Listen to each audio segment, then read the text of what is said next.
The story of Loki Laufeyson does not begin with triumph. It begins with deception. The day he was born, the God of Mischief was already living a lie. For Loki was not the true son of Odin. He was not born of Asgardian royalty. He was a frost giant, the abandoned child of Laufey, king of Jotunheim. A baby left to die because of his small size, his weakness. And yet Odin took him, not out of compassion, not out of love, but as a tool, a trophy, a secret weapon to one day bind peace between Asgard and Jotunheim. From the moment of his first breath, Loki's life was built on someone else's lie. In Asgard, Loki grew up alongside Thor, Odin's true heir. And from childhood, the difference was clear. Thor was strength, glory, thunder. Loki was cunning, wit, mischief. Thor was adored. Loki was tolerated. And yet, Loki was brilliant. He mastered sorcery. He could weave illusions so real they fooled even the gods. He could speak with a silver tongue that twisted truth into lies and lies into truth. But every victory was shadowed by Thor's hammer. Every triumph diminished by Thor's roar. Odin praised Thor as a warrior. Frigga praised Loki as clever. But Loki knew one thing. Cleverness was never enough in a world ruled by strength. The resentment grew. The jealousy burned. And with it, Loki's heart began to twist. He loved his brother. But he wanted to be his brother. And so, the God of Mischief became the God of envy. When Thor was to be crowned king of Asgard, Loki made his move. He let frost giants slip into the palace. Not to conquer, but to sabotage. To show Odin that Thor was reckless, unworthy, dangerous. And it worked. Thor was banished, stripped of his power, cast down to earth, all while Loki stood behind the throne, smiling in silence. But Loki's triumph was short-lived, because in his schemes he uncovered the truth of his birth, the truth Odin had hidden from him. He was not Asgardian. He was Jotun, a monster, an enemy, everything he had ever hated. The revelation broke him. The lie he had lived shattered into rage. If he could not be Thor, if he could not be Odin's son, then he would be something greater. He would be the ruler, the conqueror, the god that none could ignore. And so Loki turned his mischief into betrayal. When Thor returned to Asgard, redeemed by his humility, Loki faced him in battle. It was not a battle of strength alone, but of ideology. Thor believed in honor. Loki believed in power. When Loki unleashed the Bifrost to destroy Jotunheim, his own people, his own blood, Thor was forced to stop him. Not as a brother, but as a villain. And so Loki fell, quite literally. He let go of Odin's staff, his father's hand, his brother's gaze. He let go of everything, and plummeted into the void. The trickster had risen, yes, but not as a savior, not as a king. He rose as a villain forged not in evil, but in lies, envy, and pain. Yet this was only the beginning, because Loki was not dead, and his fall into the void was not the end. It was the start of something darker, the start of a path that would take him across realms, across lives, across timelines. A path that would one day force him to face a truth greater than envy, greater than lies. That even a trickster could become something more. But first he had to fall further. Into betrayal, into death, into chaos. Because only through breaking could Loki ever begin to transform. Loki did not fall into death. He fell into destiny. When he vanished into the void beneath the Bifrost, he was caught by something older than Asgard. The other, a servant of Thanos. And in that moment, Loki became a pawn of something far greater than Odin, greater than Thor, greater even than Asgard itself. Thanos gave Loki a gift, a scepter, a weapon, and within that weapon burned the power of the Mind Stone. But it was not truly a gift. It was a chain, a whispering voice in his mind, a corrupting influence that twisted his jealousy into ambition, and his ambition into madness. With the scepter in his hand, Loki returned to Earth. And there, he did not come as Thor's brother. He came as a conqueror.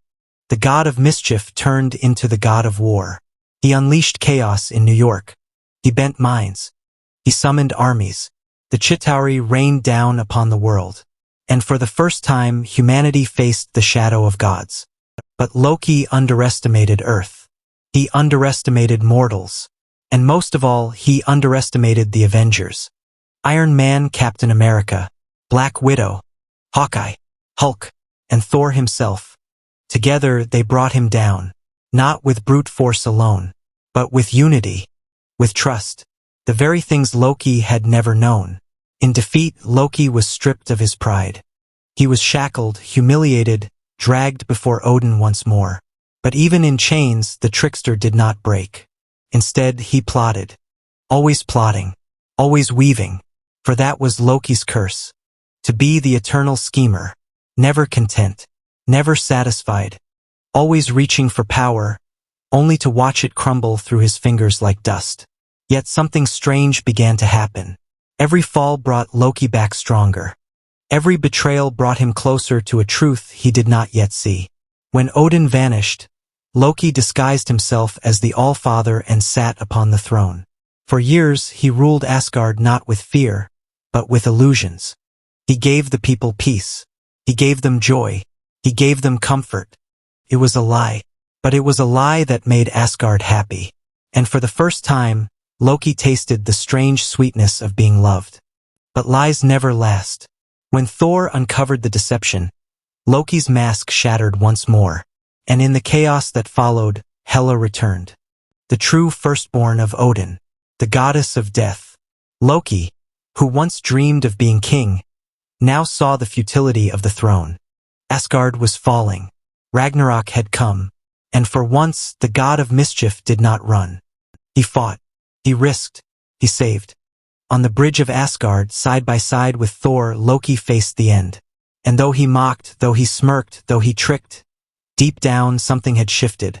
He was no longer fighting to prove himself Odin's son. He was fighting to save his people. To save a home he had always claimed was never his. It was here that Loki began to fracture. The villain was fading. The hero was stirring. But destiny was not finished testing him. When the ship of surviving Asgardians drifted through space, salvation came in the form of a shadow. Thanos, the mad titan, the one who had given Loki his scepter, the one who had set him on his path of conquest. And here Loki faced his greatest trial. Thor was broken, the people were dying, and Thanos demanded the Tesseract. Loki could have handed it over. He could have survived. He could have betrayed his brother once more. But he did not. For the first time in his life, Loki chose sacrifice. He lunged at Thanos with a blade. He whispered to his brother, "The sun will shine on us again." And then, the God of Mischief died. His neck crushed in the Titan's hand. His body thrown aside. A villain's end. A tragic finish. Or so it seemed. Because Loki's story was never that simple. And death, as always, was only another illusion. For another Loki lived. A variant. A different self. One who had slipped away with the Tesseract during the chaos of time. This Loki had not lived through Ragnarok. He had not faced Hela. He had not sacrificed himself to Thanos. This Loki was still the trickster. Still the schemer. Still the envious, broken child. And yet, destiny was not done with him either. Because this Loki was about to face something greater than Asgard. Greater than the Avengers. Greater even than Thanos. He was about to face the time variance authority. And in that moment, the trickster's true transformation would begin. The Loki who escaped New York with the Tesseract did not know sacrifice. He did not know loss. He only knew ambition. He only knew mischief. But fate had other plans. The moment he teleported away, he was caught. Not by gods. Not by mortals. But by an authority outside of time itself. The TVA. The Time Variance Authority. Here Loki was stripped of everything. His magic. His illusions. Even his clothes. For the first time, the God of Mischief felt powerless. Truly powerless. And then he saw it. The drawer full of infinity stones. Trophies. Paperweights. Worthless in the halls of the TVA. It was in that moment Loki realized there were powers greater than the stones, greater than gods, greater than destiny. And for once he was afraid. But Loki was not destroyed. Instead, he was offered a chance by a man named Mobius, a chance to understand his place in the grand design. Mobius showed Loki his future, the path that awaited him, the betrayal, the sacrifice, the death at Thanos' hand. Loki saw himself die. He saw his mother die because of his schemes. He saw his father fade. He saw Thor mourn him. And something inside Loki cracked. Something long hidden beneath the arrogance and the laughter. Grief. But destiny is strange. Because in this prison outside of time, Loki found something he had never found before. Not power. Not a throne. But connection. Her name was Sylvie. Another Loki. A variant. A reflection of everything he was and everything he was not. Sylvie was fierce. Relentless. Broken. And yet, in her, Loki saw truth. He saw possibility. He saw that maybe, just maybe, he was not doomed to be the villain of every story. Together, they fought the TVA. Together, they uncovered the lie of the timekeepers. Together, they reached the one who ruled it all, he who remains. Here, Loki faced a choice. Perhaps the greatest choice of his life. He who remains offered him power. A throne. The control of time itself. The chance to be the king he had always longed to be. But it came with a price. If he refused, the multiverse would unravel. Chaos would spread. Kong and his variants would rise. Loki, the trickster, the liar, the schemer, was asked to be the savior. And he chose restraint. He chose to stop Sylvie. He chose to preserve the balance. Not for power. Not for glory. But for the first time, for something greater than himself. But Sylvie did not agree. She struck. She killed he who remains. She unleashed the chaos. And Loki was left broken. Alone once more. Yet from that heartbreak came growth. From that betrayal came purpose. Because Loki's story was not finished. Not yet. In the days that followed, Loki transformed. No longer just a trickster. No longer just a villain. He became something more. He became the god of stories, the one who weaves fate, the one who shapes timelines, the one who holds the branches of reality together in his hands. Where once Loki sought to rule others, now he sought to protect them. Where once he fought to be seen, now he fought to make sure all were seen. Where once he was burdened by glorious purpose, now he carried it willingly. The villain was gone. The savior remained.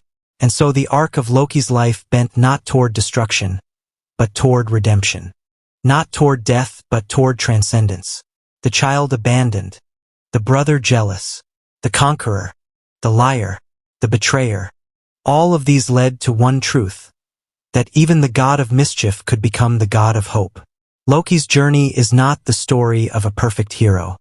It is the story of a broken soul who stumbled, who fell, who betrayed, who failed, but who, through pain and loss, found a reason to rise.